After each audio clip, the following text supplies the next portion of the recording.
এসার এই মনিটর বের না করলেও পারতো। এসার নিয়ে যদি ছোট একটা এক্সপিরিয়েন্সের কথা বলেই, আমি পিসিবিতে জয়েন করার পরে আমি একটা 16 মনিটরের রাউন্ড আপ করি, আমি আর আমার টিমমেট। তখন আমাদের কাছে একটা এসার আর একটা এমপিসির মনিটর ছিল। ওই দুইটা মনিটর নিয়ে আমাদের খুব প্রবলেম ফেস করতে হয়। ডিসপ্লেতে ইস্যু ছিল না, বিল্ড কোয়ালিটি নিয়ে আমাদের প্রবলেম ফেস করতে হয়। এরপর আমার মাইন্ডসেটে এসার নিয়ে একটু নেগেটিভ থিঙ্কিং চলে আসে যে এসার একটু চিপ টাইপের প্রোডাক্ট তৈরি করে বাজেট রেঞ্জে। কিন্তু কিছুদিন আগে আমরা এসারের একটা ভালো মনিটর দেখতে পাই আমাদের স্টুডিওতে, যেটা প্রাইস পারফরমেন্সে খুবই একটা ভালো কম্বো বলতে পারেন। তারই কিছুদিন পরে আমাদের কাছে এসারের এই সাদা মনিটরটা চলে আসে। আজকে আমরা এই এসারের সাদা মনিটরটা নিয়ে কথা বলবো। মডেলটি হচ্ছে এসার SA241YP1।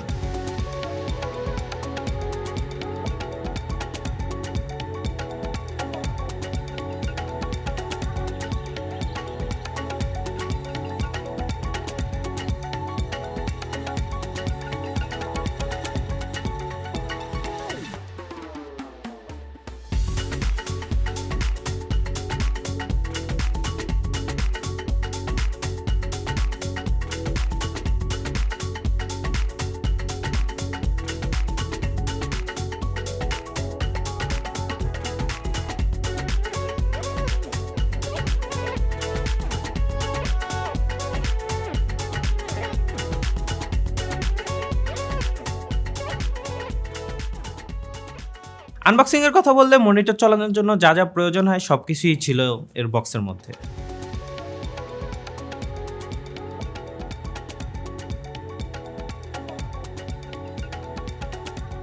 অ্যাসেম্বল প্রসেস টুললেসই ছিল, বাট একটু ডিফিকাল্ট ছিল, কারণ এর যেই লক মেকানিজমটা তাই একটু টাফ, একটু টুইস্ট করে লাগাইতে হয়, যেটা আমার পক্ষে সম্ভব হয় না। পরে মান্না ভাইয়ের হেল্প নিয়ে লাগাইছিলাম। মনিটরটির বিল্ড অ্যান্ড আউটলুক নিয়ে কথা বললে, মনিটরটির আউটলুক বলতে গেলে মনিটরটা অনেক ক্লিন একটা আউটলুকের সাথে আসে। হোয়াইট কালার অ্যান্ড ক্লিন, দেখতে অনেকটা ক্লাসি লাগে। ব্যাক সাইডে একটি ক্লিন লুকের সাথেই আসতেছে।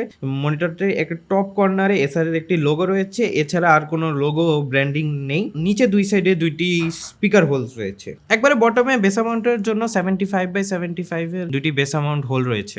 একবারে ডান সাইডে কেনসিংটন লক রয়েছে। পোর্ট সেকশনে থাকছে একটি HDMI পোর্ট, একটি BGA পোর্ট আর একটি ডিসি। এছাড়া এই মনিটরের ওএসডি বাটনগুলো বটম ফেসিং রয়েছে, যে 5টি ওএসডি বাটন দেওয়া হয়েছে ওএসডি কন্ট্রোল করার জন্য। ফ্রন্ট সাইডের দিকে তাকালে আপনি চারদিকে দেখতে পারেন হালকা বেজেল রয়েছে।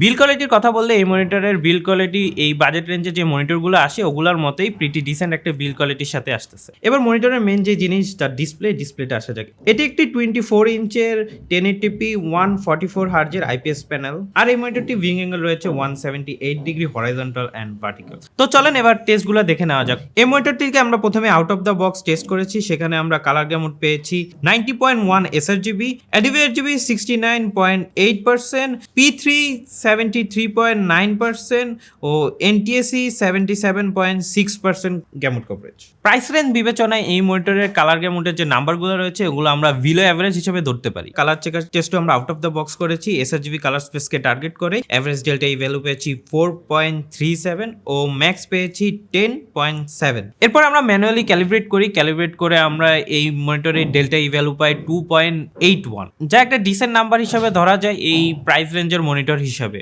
স্যাচুরেশন সুইপ টেস্ট আমরা sRGB কালার স্পেসকে টার্গেট করে এভারেজ ডেল্টা ই ভ্যালু পেয়েছি 3.26 ও ম্যাক্স পেয়েছি 8.73।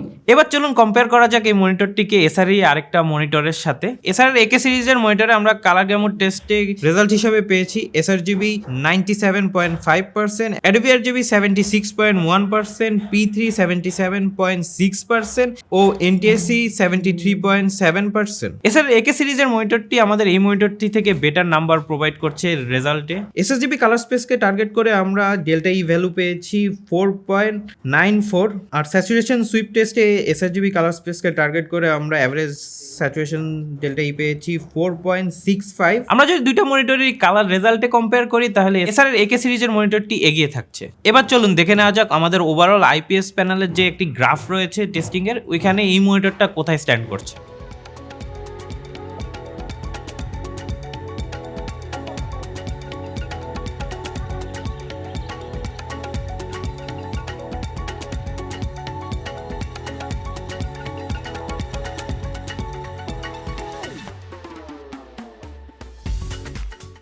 এবার চলুন দেখে নেওয়া যাক ব্রাইটনেস টেস্ট। এই মনিটরটিতে আমরা ম্যাক্সিমাম ব্রাইটনেস পাচ্ছি 249 নিটস। আর যদি ব্রাইটনেস আমরা ওই AK সিরিজের মনিটর সাথে কম্পেয়ার করি, ওই মনিটরটিতে আমরা ম্যাক্সিমাম ব্রাইটনেস পেয়েছিলাম 257। ওভারঅল যদি আমরা ব্রাইটনেসের যে আমাদের চার্টটা আছে ওইখানে যদি দেখতে যাই, তাহলে এই বাজেট রেঞ্জ অনুযায়ী এই মনিটরটা ঠিকই আছে। এবার চলুন গোস্টিং টেস্টগুলো দেখে নেওয়া যাক। এই মনিটরটিতে 3টি ওভারড্রাইভ মোড রয়েছে, আমরা 3টি মোডেই টেস্ট করে দেখেছি।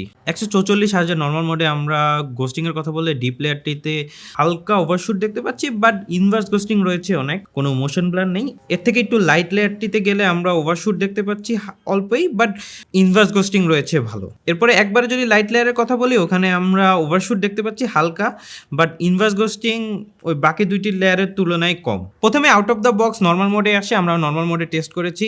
এই মোডে আমরা ডিপ লেয়ারটিতে ওভারশুট দেখতে পাচ্ছি ও ইনভার্স গোস্টিং রয়েছে অনেক। হালকা লাইট লেয়ারটিতে আমরা ওভারশুট দেখতে পাচ্ছি ও ইনভার্স গোস্টিং রয়েছে ডিপ লেয়ারটির মতো। লাইট লেয়ারে কোনো ওভারশুট নেই, বাট হালকা ইনভার্স গোস্টিং রয়েছে। এরপরে ওভারড্রাইভ অফ করে আমরা ডিপ লেয়ারটিতে আমরা ওভারশুট, ইনভার্স গোস্টিং ও মোশন ব্লার সবকিছুই দেখতে পাচ্ছি। এই লেয়ারটিতে অনেক গোস্টিং রয়েছে। ওকে, এরপরে হালকা লেয়ারটিতে আমরা ওভারড্রাইভ অল্প দেখতে পাচ্ছি, বাট মোশন ব্লার ও ইনভার্স গোস্টিং রয়েছে অনেক। এরপরে লাইট লেয়ারটিতে আমরা কোনো ওভারশুট দেখতে পাচ্ছি না, বাট ইনভার্স গোস্টিং রয়েছে হালকা। এবার 100 Hz আমরা ওভারড্রাইভ মোডটি অফ করে গোস্টিং নিয়েছি, রেজাল্টে আমরা দেখতে পাচ্ছি করোনা ইফেক্ট। এছাড়া হালকা ইনভার্স গোস্টিং রয়েছে, ওভারশুট বাকিগুলোর মতোই রয়েছে। হালকা লাইট লেয়ারে গেলে আমরা ওভারশুট ও ইনভার্স গোস্টিং দুইটিই দেখতে পাচ্ছি, বাট ডিপ লেয়ার থেকে তুলনামূলক কম।